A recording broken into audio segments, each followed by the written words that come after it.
How's it going, guys? It's Noah from TheBenchWarmers here, and today we're going to be going over my top 5 wide receivers in the upcoming draft class. I would like to mention that we have a 100 subscriber goal by the time the draft comes around, so if you guys could please hit that subscribe button, keep up with all of our draft content and news around the league, our offseason reports, that would be much appreciated. Now, getting into my top 5, we're going to start at number 5 and go to number 1. Number 5, I got Isabella. A guy that not many people have heard of, but, he put himself on the map at the Combine running a really good 40. He's my sleeper wide receiver for this draft. Isabella.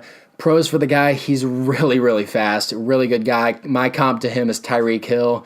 Very fast guy, really good hands, crisp route running. He ended up having over 100 catches in his last season, so I think he's going to be really good for any team that needs a really speedy guy that can be utilized in a lot of ways. So I have him at number 5.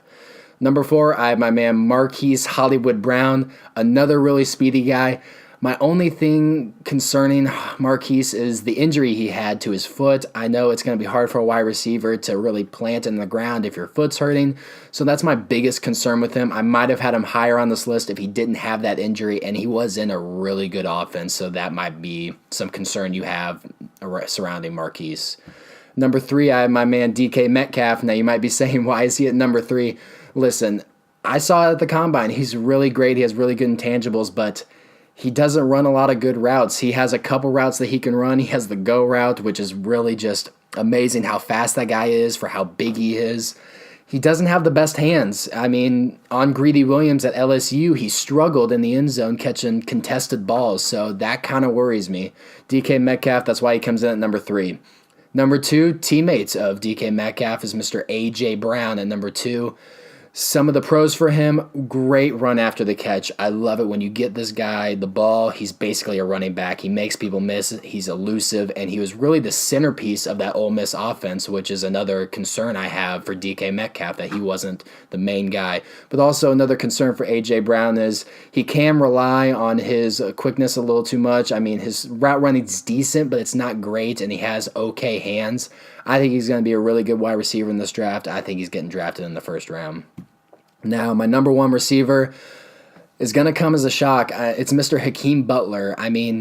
Listen, this guy has the most potential out of anybody in this draft class, including DK Metcalf. Listen, the dude is great with 50-50 balls. He reminds me a lot of Calvin Johnson, and Calvin Johnson came out and said he reminds me a lot of myself. He can play inside. He can play outside. He can basically do whatever you want. He's going to be a franchise receiver. I think he's going to be a top 5 wide receiver in the next coming years whenever he gets drafted. So I think he's going to be really good. Some cons for him, he has trouble running certain routes, and sometimes he does rely on his size too much because he just overpowers corners. So I think that might be some concern, but I think Hakeem Butler is the best wide receiver in this draft. That's going to conclude my top 5 wide receivers for this draft class. Be sure to hit the subscribe button. Remember, 100 subscriber goal by the time the draft comes around. So please hit that subscribe button. We're going to be doing a giveaway for our first 100 subscribers. So that'd be much appreciated. Hit the subscribe button, hit the like button, hit the bell to keep up with notifications. This has been the Benchwarmers. This is Noah. Deuces.